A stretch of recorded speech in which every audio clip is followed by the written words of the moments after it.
আপনারা অনেক কথা শুনেছেন। আমার মাননীয় মন্ত্রী মহোদয় অসুস্থ প্রতিদিন নেতা কর্মী আমরা সবাই এক হয়ে কাঁধে কাঁধের চিহ্ন দেওয়া চাই। দেশ নেত্রী বক্তব্য মাত্র 3 মিনিট 5 মিনিট আছেন। আপনার আমার প্রাণপ্রিয় নেতা চালু করেছিল, সেই জন্যই আল্লাহর তরফ থেকে এই গজব তাদের উপরে এসেছে। এখন তাদের দেখেন কত বড় বড় কথা বলছে, কত জোকার আমরা টেলিভিশনে দেখেছি। বক্তব্য রাখবেন।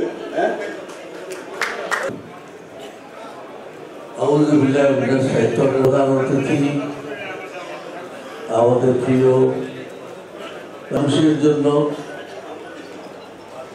এই দেশের গণতন্ত্রের জন্য সব আপনারা জানেন। আমরা চেষ্টা করব যতদিন আল্লাহ হায়াত দেয় দেশের মানুষের সাথে ইফতার মাহফিলের আয়োজন করতে পারি। আজকে এখানে অনেকে উপস্থিত আছেন দীর্ঘ 17 বছর। প্রিয় উপস্থিত, আমাদের ব্যক্তিগত আক্রোশ ভুলে গিয়ে এখন আপাতত বলতে হবে আমরা কি পেয়েছি, কি ভুলে গিয়ে নেতাকে তার সঠিক স্থানে যদি আমরা দিতে পারি তাহলে আমি জিন্দাবাদ খালেদা জিয়া, জিন্দাবাদ তারেক রহমান, জনাব অ্যাডভোকেট তৈয়বুর রহমান। বাংলাদেশ জাতীয়তাবাদী দল লাল মনোভূষের শাখাপতি আজকের সভা প্রধান আকর্ষণ আমাদেরকে দেখেছি, তাদেরকে প্রতিদিন আমরা ভোটের বারান্দায় দেখেছি। আমরা আজকে আপনাদের আমার বক্তব্য সংক্ষিপ্ত। আমার এই গণতান্ত্রিক পরিবেশ, আমরা কথা বলার স্বাধীনতা নির্বাচনে বিরূপ প্রভাব পড়বে। তাই আমার সকল আপনাদের আচরণ, আপনাদের কথাবার্তা এবং বিভিন্ন হয়েছে 2014-2018 নির্বাচন গণতান্ত্রিক অধিকার যেটা আপনাদের হরণ করা, যাতে আমাদের প্রাণ প্রিয় নেতা মেজর অনুষ্ঠানটি পরিচালনা করছি।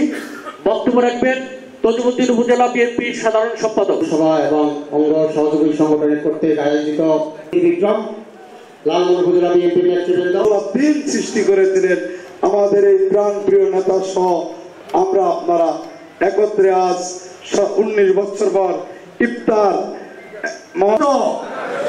মাঠে থাকবো এবং নিজবাদী দলের পক্ষে, তাদের শিশুর পক্ষে কাজ করবো। বিক্রম, বীর বিক্রম। লাদুনকা রাহমা ইন্নাকা আনতাল ওয়াহাব মুমিনিনা ইয়াওমা ইয়াকুমুল হিসাব। আমরা গুনাহগার বান্দারা মেঘনা আপনার উদ্দেশ্যে দুহাত তুলেছি। ইয়া রাব্বুল আলামিন, ইসলাম ধর্ম আমাদের নামেই আছে। আপনার নির্দেশ শুনেছি, যতটুকুই সামান্য